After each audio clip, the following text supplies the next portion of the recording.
복음은 예수님께서 우리를 위해서 행하여 주신 일에 대한 소식입니다. 예수님께서 우리에게 과거에 행해 주신 일들,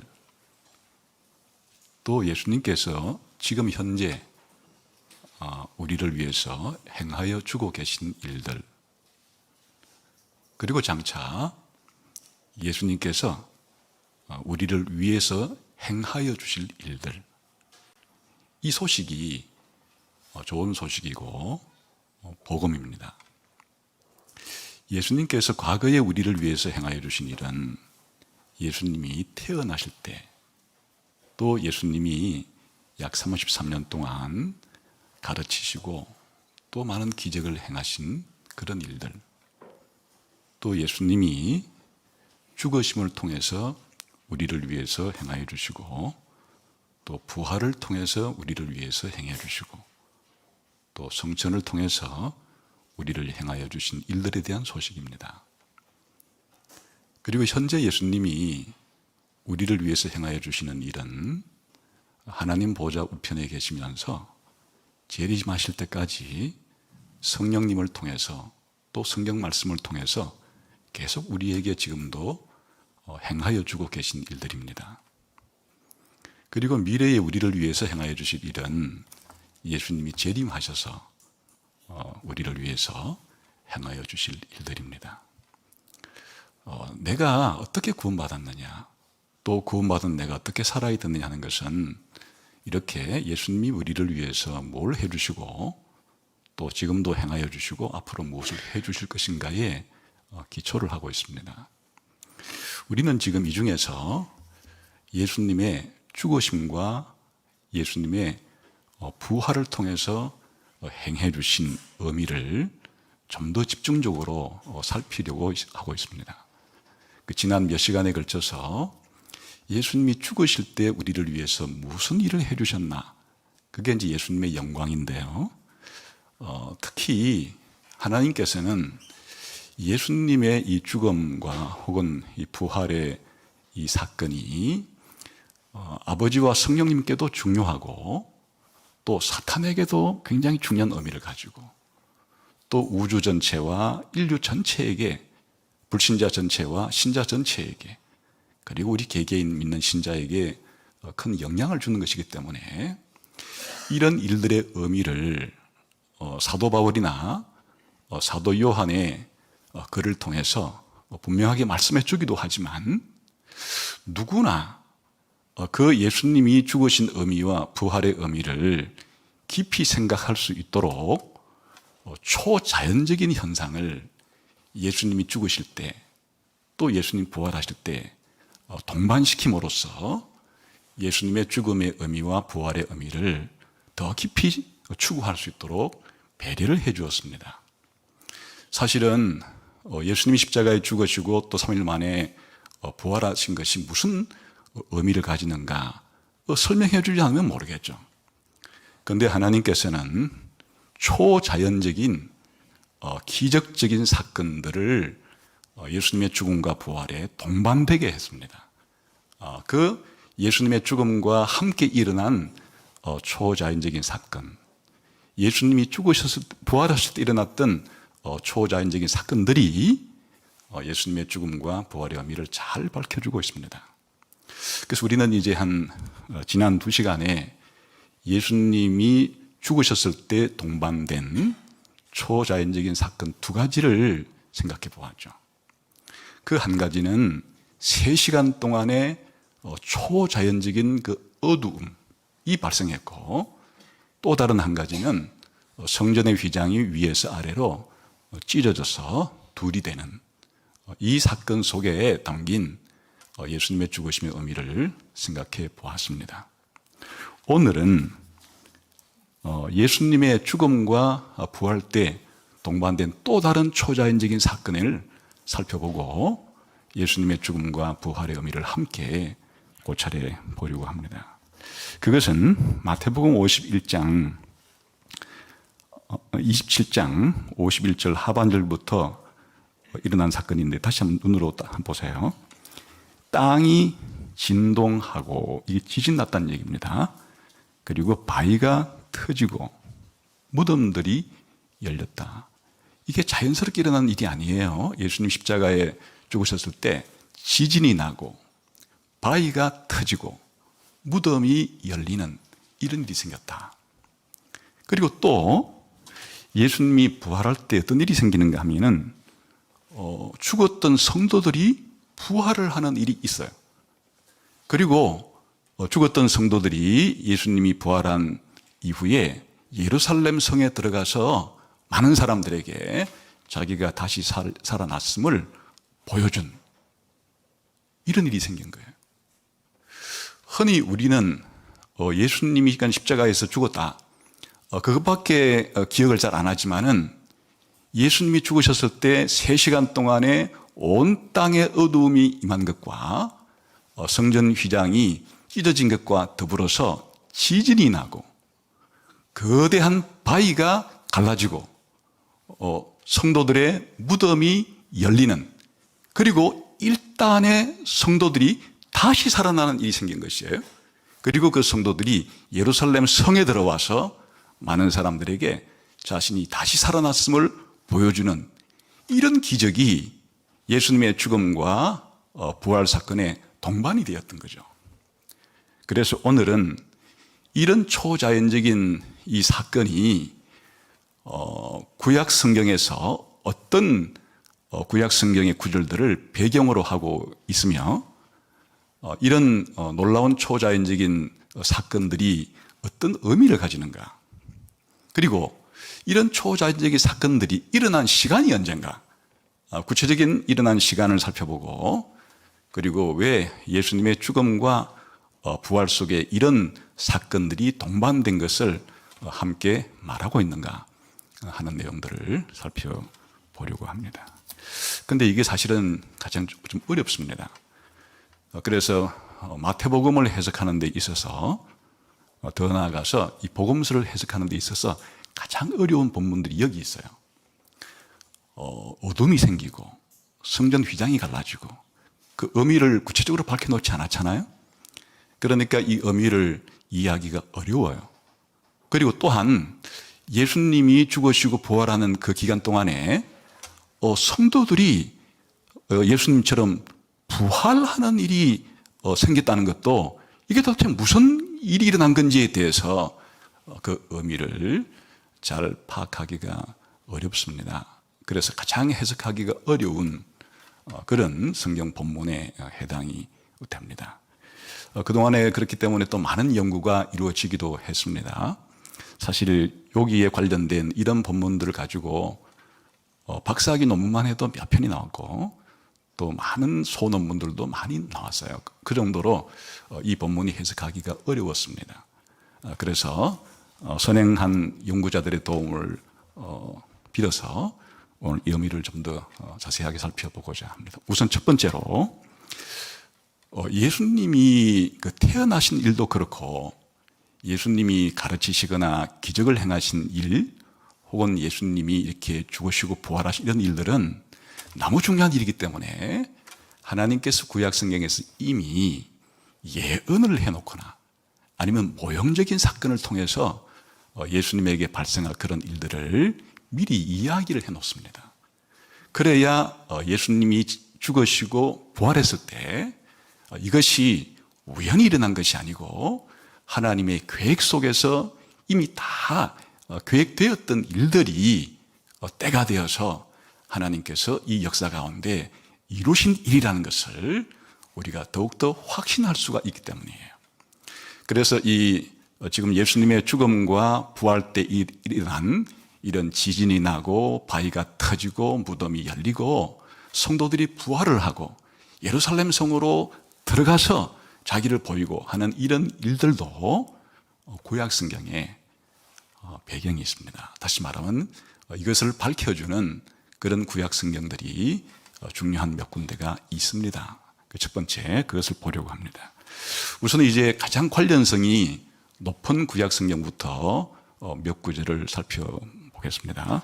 우선 에스겔서 37장 12절부터 13절을 보겠습니다.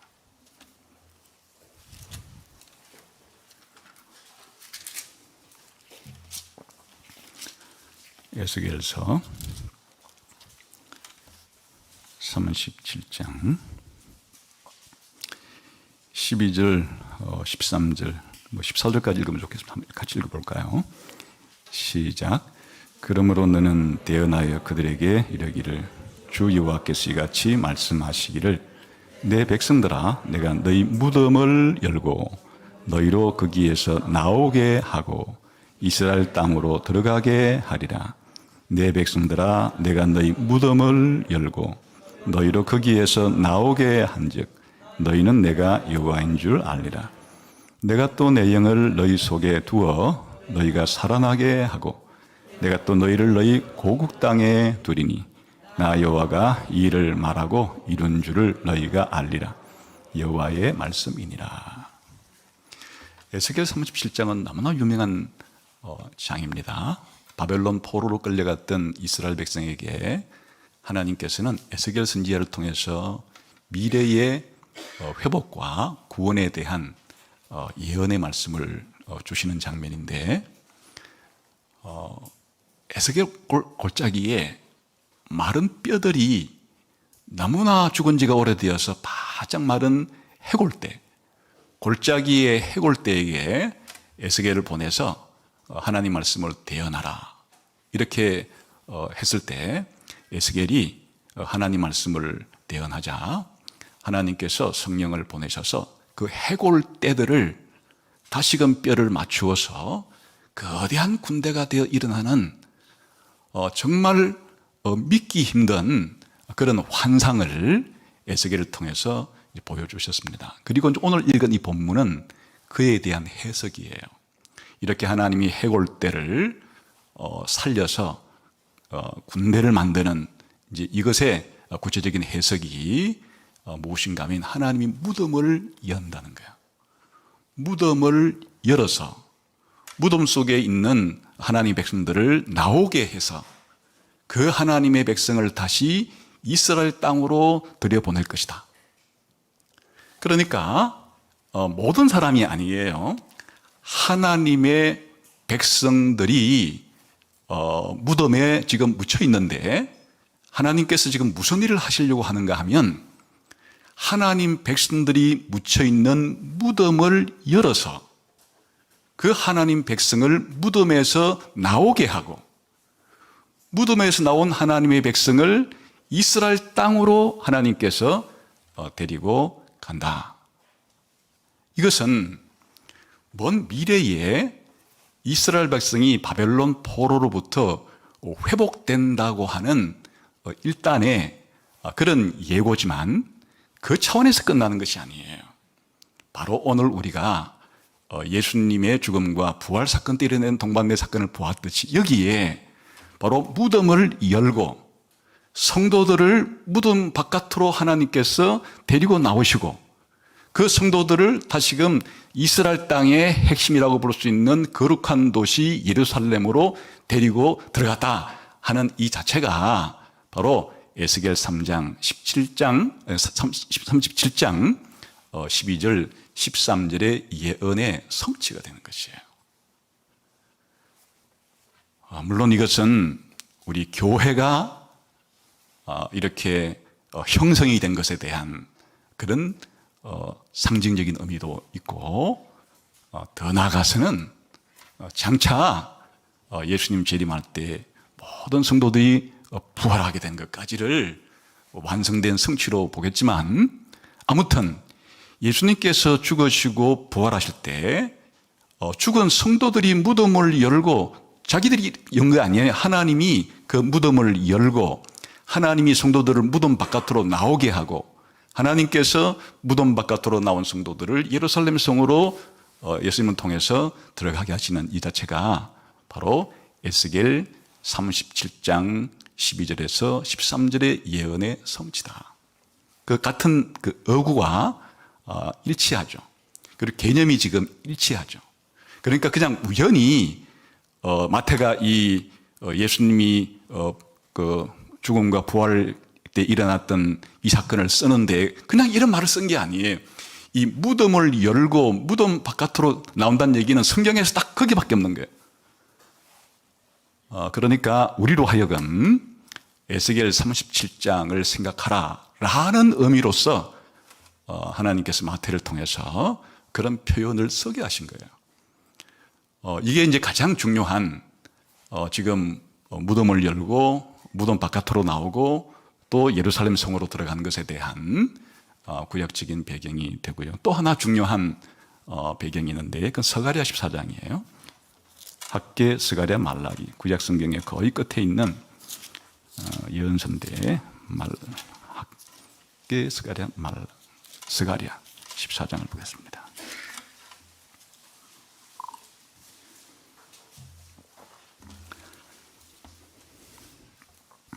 (4절과 5절을) 한번 읽겠습니다. 시작.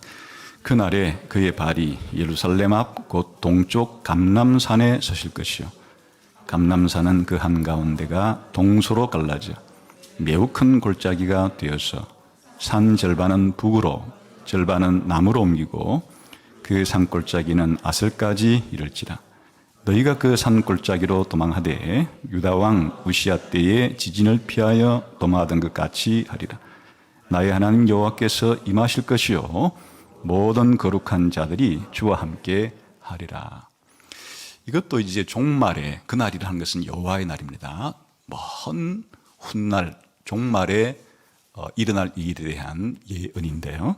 여기에 여호와께서 임하시는데 5절 끝에 보시게 되면 거룩한 자들이 성도들이 주와 함께 어디로 들어가는가 하면 감람산이 갈라지고 갈라진 감람산을 통해서 여기에 예루살렘이라는 표현은 나오지 않지만 함축된 의미가 곧 예루살렘 성으로 들어간다는 이야기예요. 이 전체 14장의 문맥은 여호와께서 왕으로 이 땅에 다시금 온 세상을 다스릴 때 감람산을 가르시고 갈라진 감람산을 통해서 예루살렘으로 들어오셔서 그 예루살렘에서 왕자를 보좌를 설치하시고 하나님의 나라를 통치한다. 그런 이제 내용의 뜻인데 여기에 예수님이 부활한 이후에 이 거룩한 자들이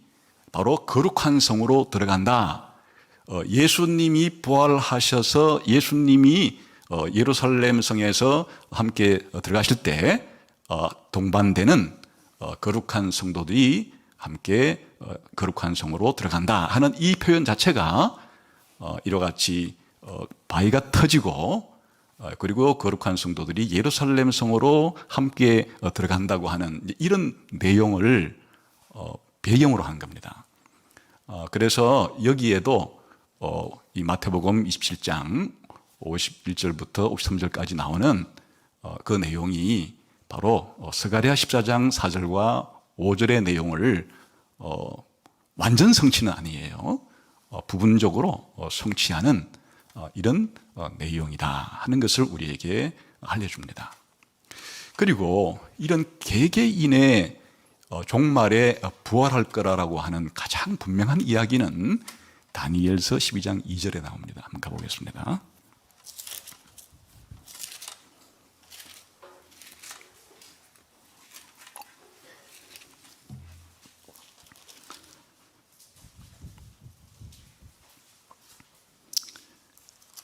이 절을 읽겠습니다. 시작. 땅의 티끌 가운데에서 자는 자 중에서 많은 사람이 깨어나 영생을 받는 자도 있겠고 수치를 당하여서 영원히 부끄러움을 당할 자도 있을 것이며 이게 이제 종말에 일어날 일인데요. 구약 성경에서 가장 분명하게 개인이 부활할 거라는 것에 대한 예언입니다. 여기에는 신자든 불신자든 의인이든 악인이든 모든 자들이 종말에 부활을 하게 될 거라고 하는 그런 개개인의 부활에 대해서 아주 선명하게 그렇게 이제 말을 예언해 놓은 그런 구절이에요. 그래서 이 성도들, 많은 성도들이 개개인이 그렇게 부활하는 이런 배경 속에는 이런 다니엘서를 통해서 아주 구체적으로 개개인이 부활을 종말에 하게 될 거라고 하는 이런 부활에 대한 이야기도 배경 속에 깔려 있습니다. 자, 그러면 두 번째로 이렇게 예수님이 죽음과 부활 사건 때에 이렇게 무덤문이 열리고 성도들이 부활을 하고 무덤문을 박차서 예루살렘 성으로 들어오는 이런 이야기가 우연히 일어난 일은 아니고 이미 하나님께서 구약 성경에 일단에 종말에 있을 이런 사건들을 예언해 놓은 이런 내용을 하나님께서 드디어 성취했다, 이런 얘기가 되는 거죠. 그러면 두 번째로 이런 초자연적인 이런 사건들이 어떤 의미를 가지는가? 그것은 당연히 구약 성경에서 지금 다니엘서건 아니면 에스겔서건 스가랴서건 이런 일들이 일어나는 것은 아무 때나 일어나는 게 아니에요. 그냥 뭐 다윗 때, 히스기야 왕 때, 또 바벨론 포로 때 아무 때나 이런 일이 일어나는 게 아니고 이런 일이 일어나는 바로 문맥들은 전부 다 종말의 때에, 여호와의 날에, 다시 말하면 그냥 이 여호와의 날이라고 부르는 날은 그냥 먼 미래가 아니라 인류 역사의 끝을 가리키는 거예요. 인류 역사의 마지막에, 역사의 끝에, 세상의 종말 때 일어날 일들에 대한 이야기 속에서 이야기되는 것이 바로 이런 부활들이기 때문에 이 사건들 속에서 중요한 의미는 이것이 종말이 왔다고 하는 그런 이야기가 되는 겁니다.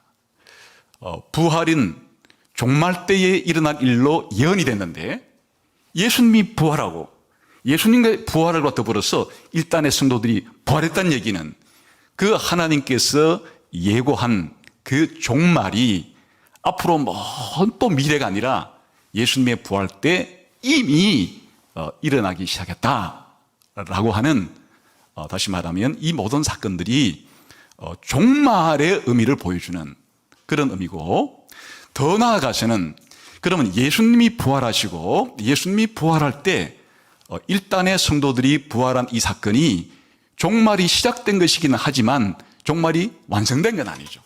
이것은 다시금 무엇을 보여주는가 하면 예수님이 재림할 때 있을 종말의 종말, 세상 역사가 완전히 끝날 때 있을 성도들의 부활에 대한 예고편, 달리 말하면 모형이 되는 것이고 예표가 되는 것이에요.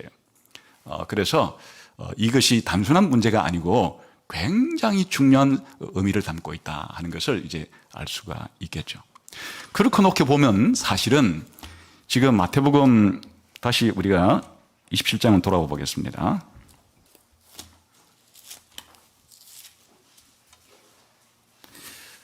어, 45절 한번 보겠습니다. 마태복음 27장 45절 시작. 제6시로부터 온 땅에 어둠이 임하여 제9시까지 계속되더니, 이 어둠도 언제 때 일어날 어둠이라 그랬죠? 역사의 끝에 예수님 재림할 때 임할 그 어두움을 상징한다 그랬죠. 그냥 어둠이 아니에요. 역사의 끝을 보여주는 어둠이에요. 그러니까 예수님 죽을 때 3시간의 어둠도 종말에 있을 사건이 예수님이 죽을 때 이미 일어났다는 것과, 그리고 더 중요한 사실은 앞으로 예수님 재림할 때 이런 어두움이 있을 것이라는 것에 대한 예고죠. 그 다음에 51절 앞부분 상반절만 읽어봅시다. 시작. 이에 성소 휘장이 위로부터 아래까지 찢어져 둘이 되었다. 이것도 이 성소 휘장의 찢어짐은 1차적으로는 AD 70년에 예루살렘 성전이 곧 가까운 미래에 40년쯤 뒤에 파괴될 것에 대한 예고지만, 이 성전은 우주의 축소판으로서 성전 파괴는 장차 인류 역사의 끝에 세상 자체가 종말을 이룰 것에 대한 또한 예고편이라 그랬습니다. 그리고 성전이 열려서 하나님께서 우리에게 올 수 있고 우리가 하나님께로 갈 수 있다는 것은 새 성전의 출현, 영원한 새 시대, 새 창조의 시작도 알리는 것이다. 이것도 예수님 재림 때 있게 될 종말의 종말, 인류 역사의 최종적인 마지막 때 일어날 일에 대한 예고편이에요. 그리고 지진은 말할 것도 없어요. 이 지진 또한 역사상 많이 일어났지만은 지금 예수님이 죽으셨을 때 지진이 일어나고 예수님이 부활했을 때도 지진이 일어나는데 이 큰 지진은 단순한 우리가 경험하는 이런 지진의 의미 정도를 넘어서서 역사의 끝에 있을 최종적인 지진에 대한 의미이기도 합니다. 그래서 특히 구약 성경에도 여호와의 날에 일어날 큰일 가운데 하나가 하늘에는 어둠이 있지만 땅에는 지진이 일어나는 거예요. 그 하늘의 해와 달과 별들이 빛을 잃어버리는 것과 땅에 지진이 일어나는 것은 같은 종말에 일어날 사건들입니다. 그래서 요한계시록에 보게 되면은 하나님께서 종말의 심판을 행하시는데 7번째 인을 뗄 때도 지진이 나요. 7번째 나팔을 뗄 때도 지진이 나요. 7번째 대류 심판을 뗄 때도 큰 지진이 나요. 다시 말하면 이 7번째의 인과 나팔과 대류 심판의 끝은 항상 예수님 재림할 때 세상의 종말 때를 가리키는데 이 예수님 재림할 때 종말의 큰 특징을 뭐로 묘사하는가 하면 지진, 마지막에는 큰 지진이 남으로써 땅이 갈라져서 바벨론 성이 세 갈래로 찢어져서 그 지진 난 곳으로 다 들어갔다. 이게 세상 종말에 대한 성경의 가르침이에요. 그러니까 이 지진 또한 바로 세상 종말에 대한 예고편의 의미로서의 지진인 것을 알 수 있죠. 그런데 이런 것들은 되게 좀 부정적이잖아요. 어둠이 생기고 성전 휘장이 찢어지고 지진이 나고 이것은 세상의 종말에 옛 세상의 멸망 쪽에 주로 강조점이 있는 그런 종말론적인 사건이라면 오늘 우리가 본 성도들이 무덤에서 살아나와서 무덤에서 살아나온 성도들이 예루살렘 성으로 들어가는 이것도 역시 분명히 역사상 다 일어난 일이죠. 지금 예수님 죽으실 때 흑암이 생긴 것도 실제로 역사 가운데 일어났지만은 그 의미는 미래의 최종 종말을 보여주는 예고편이고 또 예수님이 죽으셨을 때 휘장이 찢어졌지만은 이것 또한 역사적으로 실제로 찢어진 것이에요. 그러나 이것의 상징적인 의미는 최종 종말의 예고편이고 또 예수님이 죽으셨을 때 지진이 난 것도 역사적인 사실이에요. 그러나 이것은 역사적인 사실을 넘어서서 최종 종말에 대한 예고편이듯이 예수님께서 지금 죽고 부활하셨을 때 특히 이제 이건 부활 때 얘기인데 부활할 때 성도들이 무덤에서 살아나서 예루살렘 성으로 들어온 것도 실제로 역사적으로 있었던 일인데 이것이 의미하는 바는 최종적으로 예수님 재림할 때 우리 모든 성도들이 부활하여 영원한 새 예루살렘 성에 영원한 새 하늘과 새 땅에 들어갈 것에 대한 예고편이다. 그 뜻입니다. 굉장히 긍정적인 그런 종말에 대한 예고편이죠. 이것은 달리 말하면 새 창조에 대한 완성에 대한 예고편이고 새 세상이 앞으로 완성될 거라고 한 것에 대한 모형인 것을 알 수가 있습니다. 여기에 이제 한 가지 중요한 것은 이 죽은 성도들이 다시 살아나가지고 예루살렘 성에 들어간 것이 어떻게 그냥 예수님 부활할 때 있었던 일로 끝내버려야지 이것이 예수님 재림할 때 우리 성도들이 부활할 것을 부활한 이후에는 새하늘과 새 땅에 들어가고 거룩한 성 새 예루살렘에 들어간다고 하는 그 사실에 대한 예고편 혹은 모형이 될 수 있냐는 것. 여기에 이 마태복음에서 어느한 장소로 들어간다. 어떠한 상태로 들어간다 하는 것은 전부 다 최후의 종말 구원 속에 들어간다는 표현입니다. 마태복음에는 천국에 들어간다는 말이 많이 나오고 또 하나님 나라에 들어간다는 말도 많이 나오고 천국에 들어간다는 말과 하나님 나라에 들어간다는 말의 동의어로서 영생에 들어간다는 말도 많이 나와요. 그러니까 이 천국에 들어가는 것, 하나님 나라에 들어가는 것, 그리고 영생에 들어가는 것, 또 때로는 종말 잔치에 들어간다 표현을 쓰기도 하고 또 내 주인의 즐거움에 들어간다는 표현을 쓰기도 하고 그러니까 이 예루살렘 성에 들어간다고 하는 표현 이전에 마태복음에서는 전부 다 어느 한 곳으로 들어간다는 것 자체가 종말론적으로 하나님께서 천국의 하나님 나라의 영생에 천국의 혼인잔치에 천국에서의 하나님과의 교제 속으로 들어간다고 하는 그 표현이 바로 거룩한 성에 들어간다 하는 이 표현 속에 앞에서 보였던 모든 것들이 관련성을 가지고 있어요.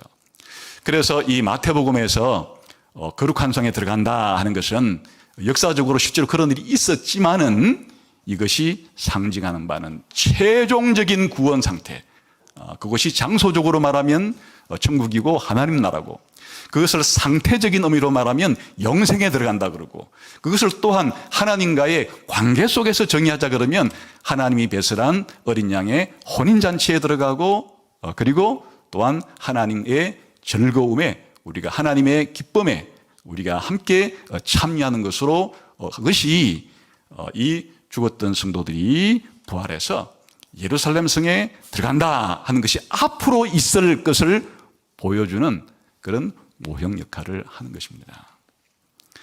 그래서 지금 이 예수님이 죽으시고 또 부활했을 때 일어난 일련의 이 사건들, 땅이 흔들리고 지진이 나고 바위가 터지고 무덤이 열리고 그리고 죽었던 성도들이 무덤에서 살아나고 거룩한 성 예루살렘으로 들어오고 하는 이런 것들이 전부 다 역사적으로 일어난 일이지만은 이것이 보여주고자 하는 의미는 최후의 종말에 일어날 일에 대해서 하나님께서 온 세상으로 하여금 알 수 있도록 분명하게 이렇게 보여주신 표적이다, 징조다, 전조다, 바로 예표다, 모형이다 하는 것을 알 수가 있습니다.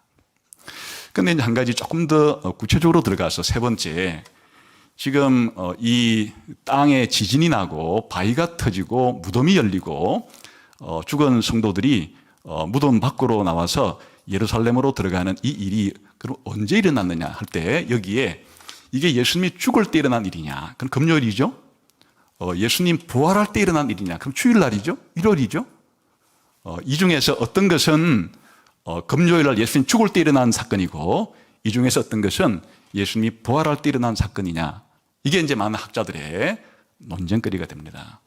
가만히 보면 여기에 아주 이상한 내용이 나와요. 원래 이 표현은 어디에 나와야 잘 어울릴 표현이에요?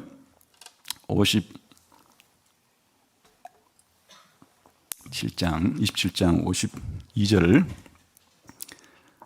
3절 한번 같이 읽어봅시다. 시작. 무덤이 열리며 자던 성도의 몸이 많이 일어났다. 이게 성도의 부활했다는 얘기죠. 다시 살았다는 얘기죠. 그 다음 53절 예수의 부활 후에 그들이 무덤에서 나와서 거룩한 성에 들어가 많은 사람에게 보이니라.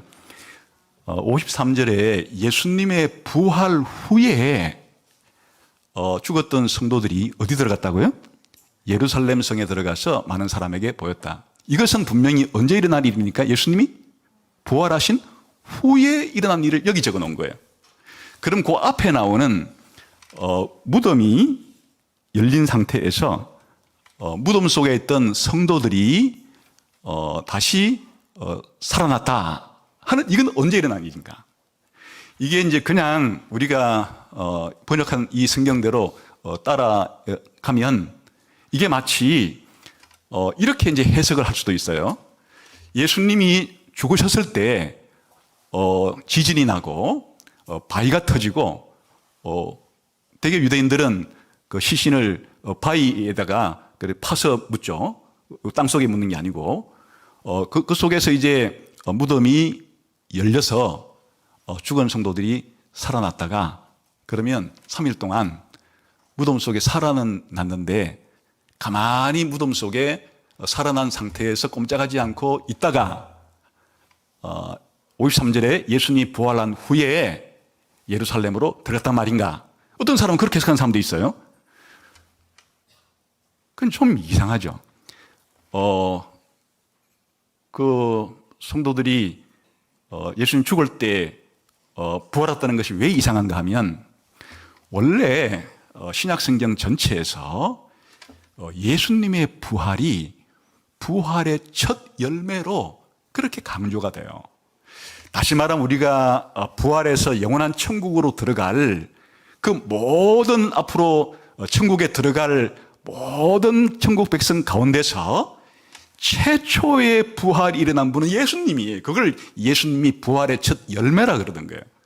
나머지의 모든 성도들은 예수님이 부활의 첫 열매로 부활하신 그 부활의 나머지 열매들로서 약 2000년의 시차를 두고 예수님 재림할 때 부활한다고 성경이 가르치는데 이 마태복음에서만 그 마태가 유달리 예수님이 죽으셨을 때 부활한 성도들이 있었다.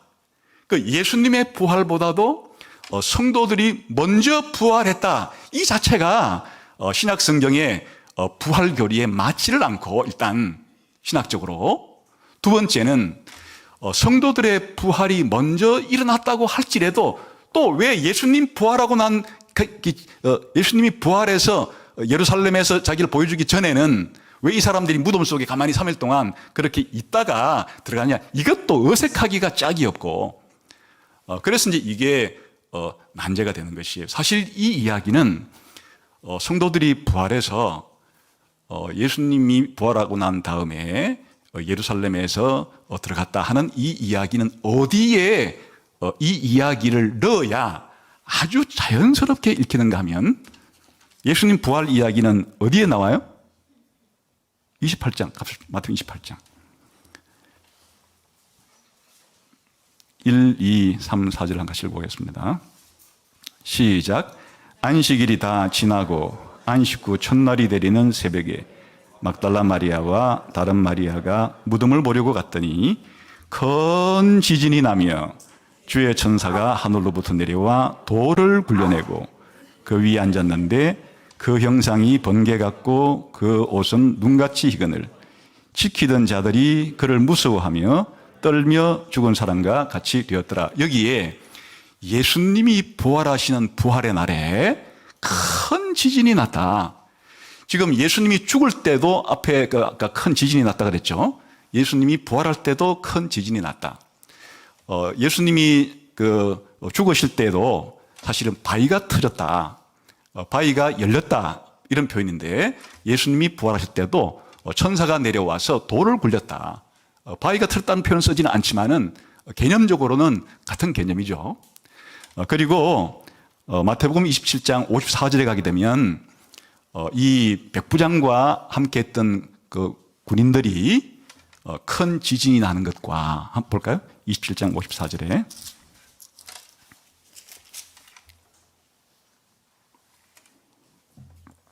시작. 백부장과 및 함께 예수를 지키던 자들이 지진과 그 일어난 일들을 보고 심히 두려워하여 됐습니다. 그러니까 지금 백부장이 예수님을 보고 하나님의 아들이라 고백한 이 날은 언제입니까? 금요일이죠.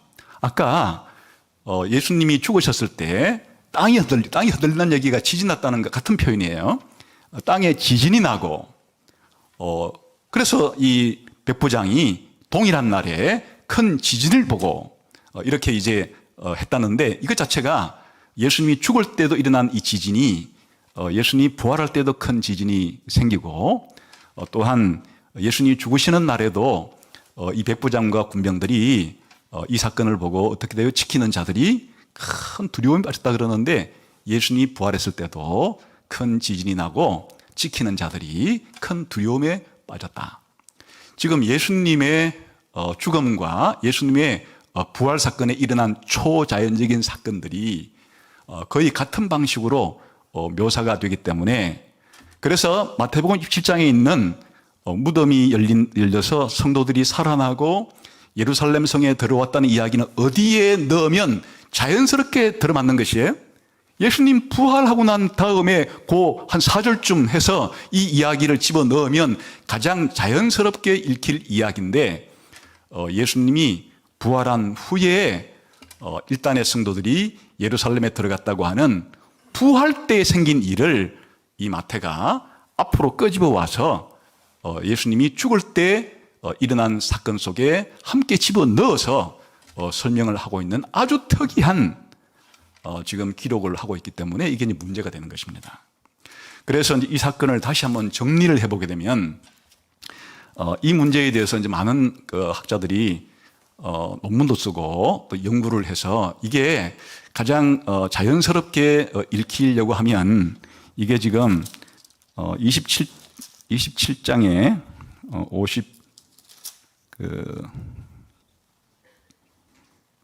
2절에 무덤이 열리며까지 해서 마침표를 찍는 거예요. 이거 왜 마침표를 찍는가 하면, 원래 그 성경은, 대문자, 소문자도 없고, 최초에 기록된 성경은, 전부 다 대문자로서 띄어쓰기가 없어요. 띄어쓰기도 없고, 이런, 마침표라든지 쉼표 같은 부호도 없고, 그냥 따닥따닥따닥 붙여서 쓴 것이기 때문에, 이런 그 띄어쓰기와 마침표를 찍고 순표를 찍는 것은 나중에 이 신약 성경을 편찬하는 사람들과 번역자들이 그거를 장도 끊고 절도 끊고 마침표도 찍고 때로는 쉼표도 찍고 이렇게 한 것이에요. 그러니까 이런 마침표와 쉼표 찍는 것은 완전히 성경이 원래 기록될 내용은 아니란 뜻이에요. 그래서 이제 이 본문이 어떻게 읽게 되면 가장 자연스러운 것인가 하니까, 무덤이 열리는 것까지는 땅에 지진이 나고 바위가 터지고 무덤이 열리는 것까지는 금요일 날 일어난 사건이에요. 예수님이 죽으셨을 때도 지진이 나고, 지진 나니까 당연히 바위가 터지고 무덤이 열리는 것까지는 그때 사건인데, 무덤 속에 있는 사람이 살아나고 그리고 예수님이 부활한 후에 그 무덤 속에 살아난 사람들이 예루살렘 성으로 들어와서 자기를 보인 것은 함께 묶여지는 내용이다, 그 뜻이에요. 그래서 여기에 사실은 주어가 같아요. 딱 주어는 하나밖에 없어요. 이 잠자던 성도들의 이 몸, 이게 그냥 주어예요. 이 잠자던 성도들의 몸이 살아나서 예수님 부활 후에 예루살렘 성에 들어가서 그리고 예루살렘에 있는 사람들에게 보였다 하는 게 바로 그냥 한 문장처럼 읽히는 것이에요.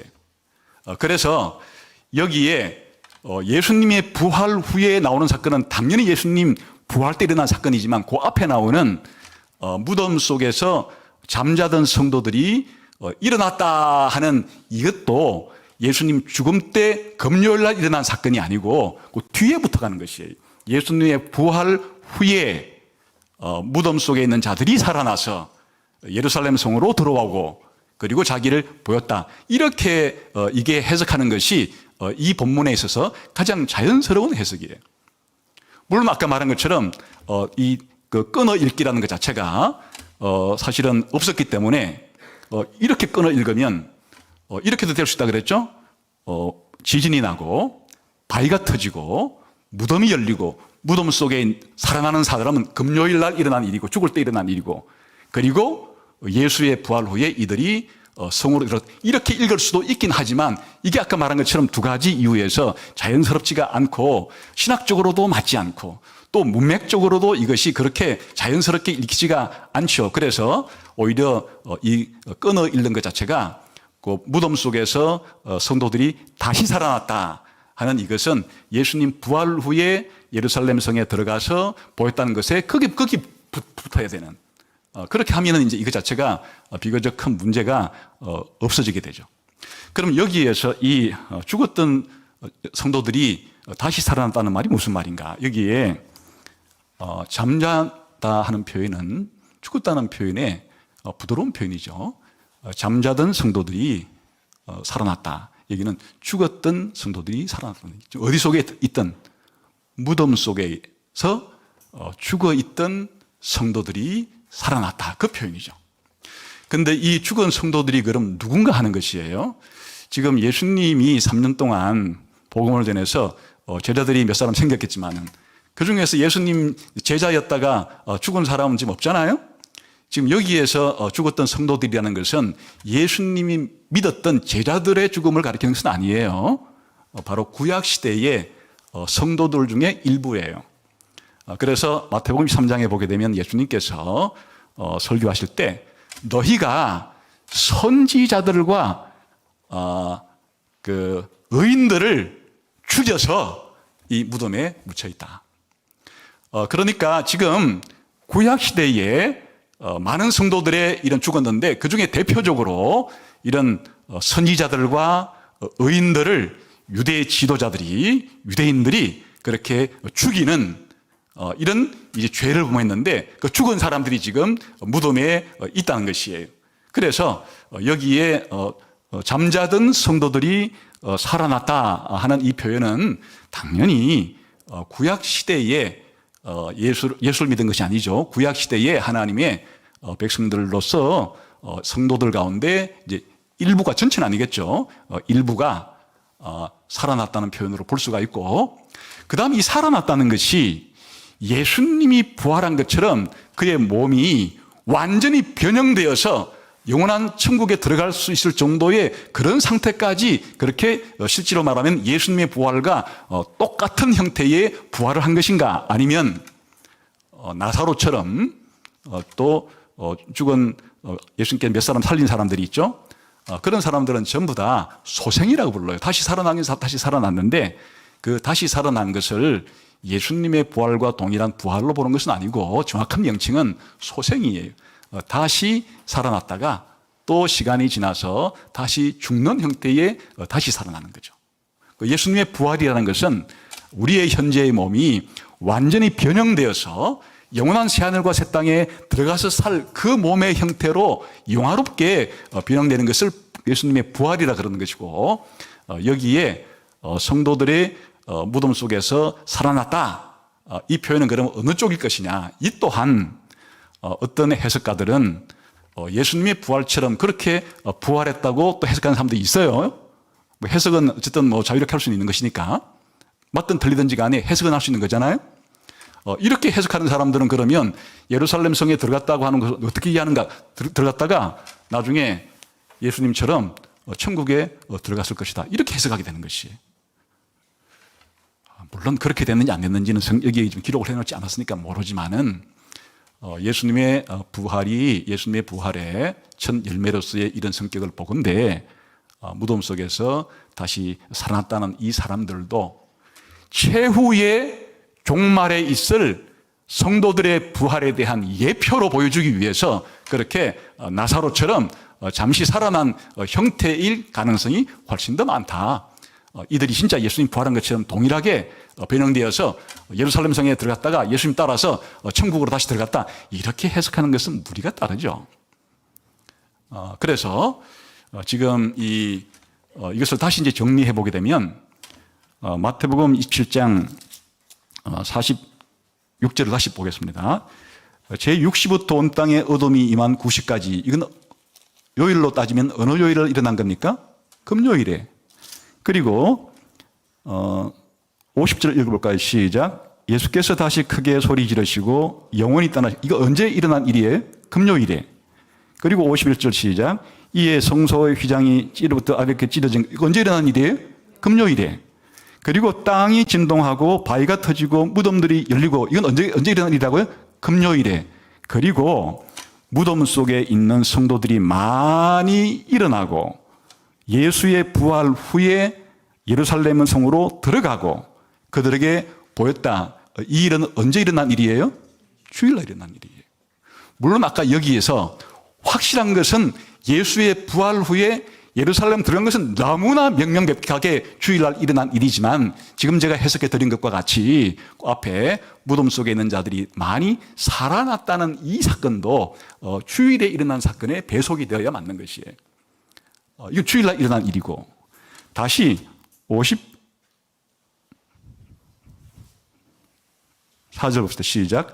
백부장과 및 함께 예수를 지키던 자들이 지진과 그 일어난 일들을 보고 심히 두려워하여 이르되 이는 진실로 하나님의 아들이었도다 하더라. 이건 언제 일어난 일이에요?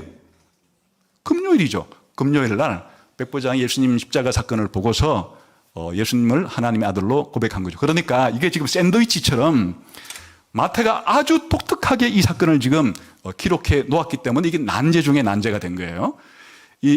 다시 말하면 아까 전에 여러분의 머리를 좀 복잡하게 안 해드리기 위해서 그 무덤 속에 살아났다는 걸 일단 그러면 잠깐 그냥 보류시켜 놓고 예수님 부활 후에 많은 성도들이 예루살렘 성으로 부활한 상태로 들어가서 보였다는 것은 너무나 분명하게 언제 일어난 일이에요?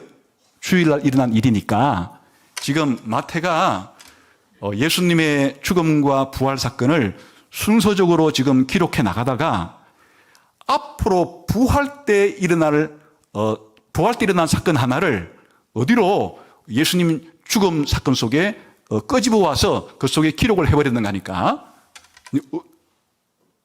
금요일 날 흑암이 생기고 성소 휘장이 찢어지고 지진이 난 상태에서 예수님이 죽으시고 그리고 예수님 부활 때 성도들이 예루살렘의 성에 들어가서 보인 사건을 주일날 일어난 사건을 하나 기록해 놓고 또한 다시 금요일 날 백부장이 십자가 밑에서 예수님을 하나님의 아들이라고 기록한 사건을 기록함으로써 금요일, 주일, 금요일 이 시간 순서대로 이 사건을 기록하고 있다. 이것은 오늘날 문학적인 기법이나 영화를 만들 때 이런 기법을 많이 써요. 그냥 현재 이야기를 쭉 이야기하다가 갑자기 그 중간에 과거 이야기를 해가지고 다시 현재로 돌아오거나 아니면 현재 이야기를 하다가 미래에 있을 그 이야기를 하나 상상해가지고 하나 다시 현재 속에 집어넣고 다시 현재 얘기를 하거나 현재 이야기를 진행하다가 과거로 돌아갔다가 현재로 돌아온 것을 플래시백이라 그러죠. 그리고 현재 이야기를 하다가 미래 이야기를 하고 다시 현재로 돌아온 것을 플래시 포워드라 그러죠. 이런 기법과 같이 특히 이런 기법은 어디에 많이 쓰이는가 하니까 묵시록에서 이런 이사야서의 묵시 부분이든 다니엘서의 묵시 부분이든 에스겔서의 묵시 부분이건 스가랴서의 묵시 부분이건 요한계시록의 묵시 부분이건 이 묵시라는 것 자체는 종말에 있을 이야기를 하기 때문에 갑자기 현재 이야기를 하다가 종말에 갔다 온 얘기를 해야 되는 거예요. 또 갑자기 현재 이야기를 하다가 하늘에 갔다 온 이야기를 중간에 또 집어넣어야 되는 거예요. 그러니까 이 묵시라고 하는 장르의 특성상 이야기를 시간 순서대로만 전개를 하지 않고 현재 시간 순서대로 이야기를 하다가 갑자기 미래에 갔다 온 얘기를 집어넣고 갑자기 하늘에 갔다 온 얘기를 집어넣고 하기 때문에 이런 현상이 생기듯이 지금 마태가 예수님의 죽음과 부활을 서술할 때 그 예수님의 죽음을 먼저 기록하고 그 다음 예수님의 부활을 기록하는 순서로 당연히 가죠. 이렇게 가다가 예수님의 부활 후에 성도들이 부활해서 예루살렘 성으로 들어간 이야기는 갑자기 예수님의 죽음 이야기 속으로 가지고 와서 끼워 넣어서 샌드위치처럼 만들었다. 이것은 의도가 있는 것이에요. 왜 이런 하나의 이야기를 또 다른 이야기 속에 다른 이야기를 끄집어 가지고 이야기를 집어넣어서 그 샌드위치처럼 만드는 거니까 두 개의 이 사건을 긴밀하게 연결시키기 위해서 이런 기법을 쓰는 거예요. 샌드위치 만들 때 샌드위치의 속하고 샌드위치의 빵이 따로 놔두면 따로 따오죠. 빵하고 그냥 뭐라 그럽니까? 속인데 이 속을 빵 속에 집어넣게 되면 이게 하나가 되죠. 그처럼 이야기를 할 때 하나의 이야기 속에 다른 이야기를 집어넣는 이런 방식은 이 두 개의 이야기가 뗄래야 뗄 수 없이 밀집한 관계가 있다는 것을 보여줄 때 이런 방식을 많이 사용합니다. 성경에도 많이 나오는 방법이에요. 그래서 이제 마지막으로 마태가 예수님의 죽음에 대한 이야기와 예수님의 부활에 대한 이야기를 어떻게 지금 우리들에게 보여주고 있다고요? 하나로 묶어서 이야기를 해주려고 하고 있다. 이것이 이제 마지막으로 중요한 요점이 되겠습니다. 무슨 이야기인고 하니 이 종말이 오고 또한 새 세상이 올 때 사실은 옛 세상이 종말을 이루고 새 세상이 오는 것은 이게 동시적인 사건이지, 이 자체가 옛 세상이 끝났다가 한참 지났다가 새 세상이 오는 것은 아니잖아요. 옛 세상의 종말과 새 세상의 계시라고 하는 것은 이게 한 지점에 있죠. 그런데 이렇게 옛 세상이 종말을 이루고 새 세상이, 새 창조가 시작되는 이 지점이 어느 지점이라는 거예요? 예수님의 죽음과 부활이 함께 옛 세상의 끝장남과 새 세상의 시작을 시작하는 사건이 바로 예수님의 죽음과 부활이 함께 연합해서 옛 세상의 멸망과 새 세상의 시작, 옛 시대의 종말과 새 시대의 시작을 알리는 중요한 사건이 바로 예수님의 죽음과 부활 때 일어났다 하는 것을 강조하기 위한 의도라고 생각하시면 되죠. 우리들이 때로 이렇게 연결된 것을 따로따로 떼어놓게 되면은 그 두 가지의 의미를 각각 손상시킬 때가 있는데, 마치 예수님의 죽음은 예수님의 부활과 아무런 관계없는 것처럼 예수님의 죽음을 설명하고, 예수님의 부활은 예수님의 죽음과는 별 관계가 없는 것처럼 예수님의 부활을 설명하면 잘못된 것이라는 거예요. 예수님의 죽음과 예수님의 부활은 이게 하나예요. 하나인데 당연히 구분이 되죠. 구분이 되기 때문에 예수님의 죽음은 어느 쪽에 포인트가 있는 것인가 하면 바로 옛 세상의 종말, 옛 시대의 끝장나는 것이 예수님의 죽음을 통해서 역사적으로 처음 시작된 일이, 쉽게 말하면 불신자들이 최후의 심판을 받아 영원한 지옥의 형벌을 받게 될 그 죽음을 누가 최초로 경험했는가 하니까 예수님이 경험하신 것이. 다시 말하면 종말의 지옥을 처음으로 자기가 경험했던 분이 바로 예수님이기 때문에, 그런 면에서 예수님의 죽음은 앞으로 있을 최후의 종말과 심판이 이미 역사상 시작됐다는 지점이고, 예수님의 부활은 성도들이 부활을 하여 영원한 천국이 열리게 되는 영원한 천국, 영원한 새 세상, 영원한 새 시대의 시작도 예수님의 부활 때 일어난 일이에요. 그러니까 사실은 예수님의 죽음과 부활은 언제 때 일어날 일을 미리 앞당겨서 일어난 사건인가 하면, 예수님의 재림 때 세상이 종말을 이루고 최후의 심판이 일어나게 되고, 불신자들은 영원한 지옥의 형벌을 받게 되고, 신자들은 영원한 천국에 들어가게 될 일을 예수님이 혼자 다 경험하신 것이에요. 예수님의 죽음을 통해서는 불신자들이 영원한 심판을 받게 될 그 죽음을 누구 대신 당한 겁니까? 신자인 나 대신에 예수님께서 영원한 옛 세상의 종말이자 영원한 지옥의 형벌을 예수님이 죽음으로 당하신 사건이니까 우주적인 의미가 있는 것이고 종말적인 의미가 있는 것이에요. 예수님의 부활은 예수 믿는 저와 여러분들이 나중에 예수님 재림할 때 정말 부활해서 영원한 새 창조에 들어가게 될 것을 예수님이 또한 우리를 대표해서 먼저 부활 때 일으키신 일이니까 예수님의 부활 동안 우주적이고 종말적인 사건이에요. 그래서 이 중요한 사건을 이제 사도 바울이 나중에 이런 관련성을 설명하기도 하겠지만은, 이렇게 마태가 초자연적인 사건을 결합시킴으로써 예수님이 죽을 때 일어나는 초자연적인 사건과 예수님이 부활 때 일어난 초자연적인 사건을 같은 자리에 모아서 함께 이야기를 해 줌으로써 예수님의 죽음과 부활을 통해서 종말이 시작되었다. 그러나 이 종말은 시작된 것으로 끝이지 않고 영원한 종말에 대한 예표이고 모형이고 바로 예고다 하는 것을 우리들에게 가르쳐 주는 것입니다. 자, 그러면 우리가 이런 이야기들을 우리 생활 속에 적용할 때 일단 예수님의 죽음과 부활의 의미를 나 개인에게 먼저 적용해서는 안 되는 것이에요. 예수님의 죽음과 부활의 의미는 나 개인에게 적용하기 이전에 먼저 우주 전체와 역사 전체와 영원한 천국과 영원한 지옥과 연결해서 예수님의 죽음과 부활을 이해해야 되는 것이에요. 다시 말하면 불신자에게 주는 메시지는 지금 불신자들이 이렇게 살아가는 것이 앞으로도 그렇게 살아갈 것으로 생각하지만 예수님의 죽음은 그것이 아니라는 것을 강력하게 보여주는 겁니다. 예수님의 죽음은 불신자들이 지옥에서 죽을 죽음에 대한 첫 번째 사건이었습니다. 그러므로 이와 같은 사건이 있을 거에 대한 경고장이에요. 그러나 우리 신자들에게는 장차 우리 신자들이 이렇게 신앙생활하는 것으로 영원히 가지 않는다는 뜻이에요. 예수님이 부활한 것처럼 우리도 부활할 때가 있고 영원한 예루살렘 성에 들어가서 영원한 천국이 이루어질 때가 있다고 하는 확신을 어디서 들 것인가? 내가 그렇게 생각하니까 있는 것 같아. 오늘 내가 컨디션이 안 좋기 때문에 세상에 종말이나 지옥이나 천국도 없는 것 같아.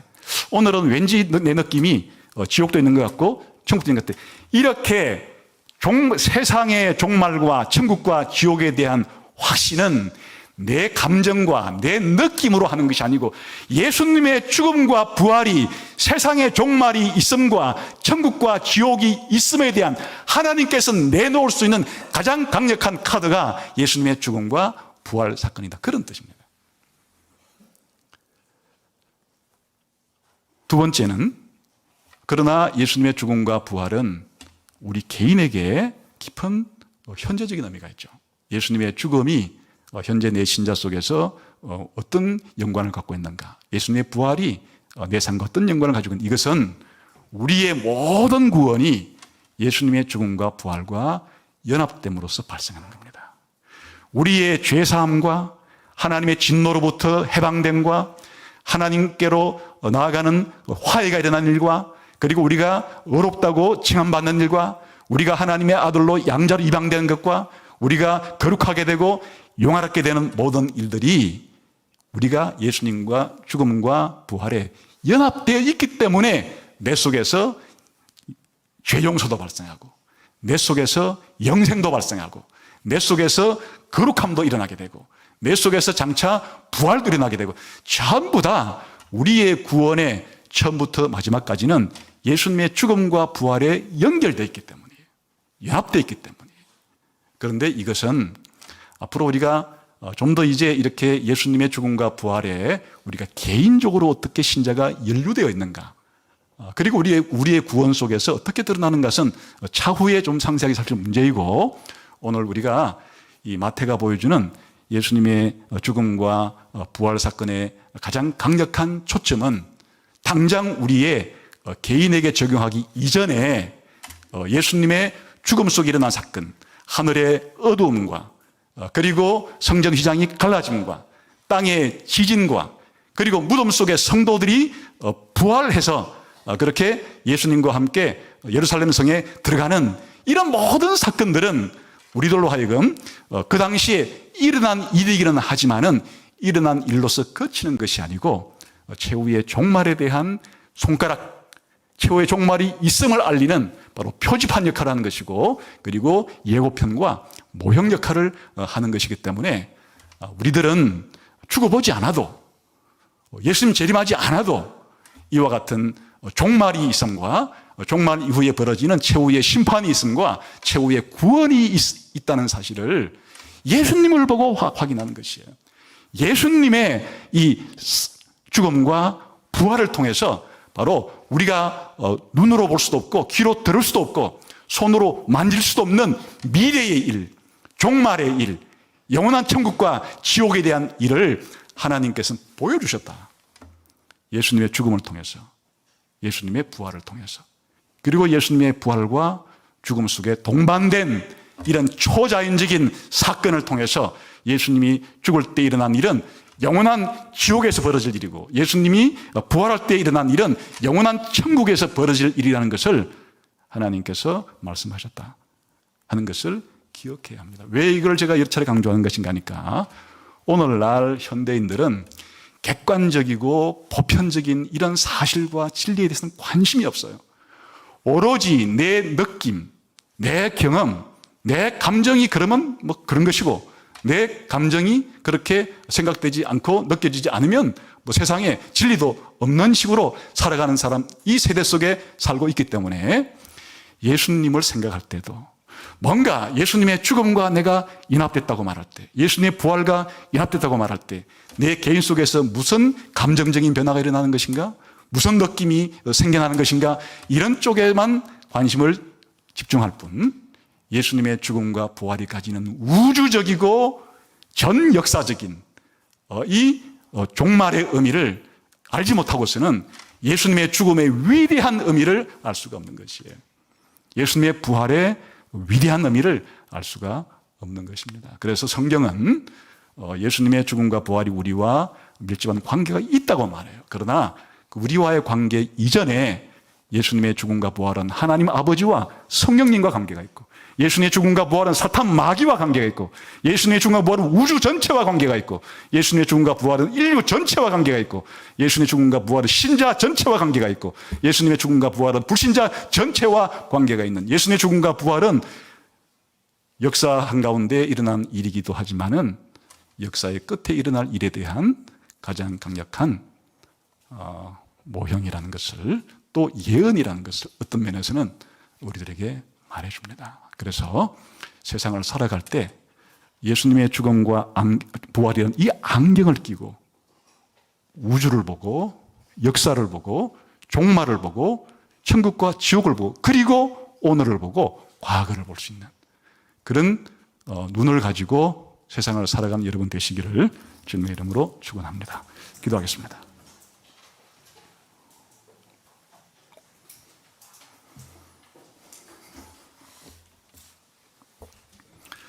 하나님 아버지, 오늘도 하나님 말씀과 성령님을 통해서 예수님의 죽음과 부활의 의미를 다시 한번 상고할 수 있도록 기회를 주시니 감사합니다. 더 많은 빛을 비춰주시고 또 더 우리의 눈을 밝게 띄워주셔서 오로지 현재만, 오로지 나만, 오로지 내 느낌만을 중시하는 세상 가운데 예수님의 죽음과 부활이 던지는 충격파가 참으로 우리의 이기적이고 좁은 우리의 세계관과 역사관을 부서뜨리고, 또 다른 사람을 대할 때나 하나님을 대할 때나 심지어 교회를 대할 때나 세상 속에 살아가거나 예수님의 죽음과 부활이 얼마나 엄청난 역사적인 또 우주적인 의미를 담고 있는지를 늘 상기하면서 예수님의 죽음과 부활이라는 안경을 끼고 이 세상도 보고 교회도 보고 종말도 보고 나도 보고 그렇게 살아갈 수 있는 저희 모두가 되게 해 주옵소서. 예수님 이름으로 기도하옵나이다. 아멘.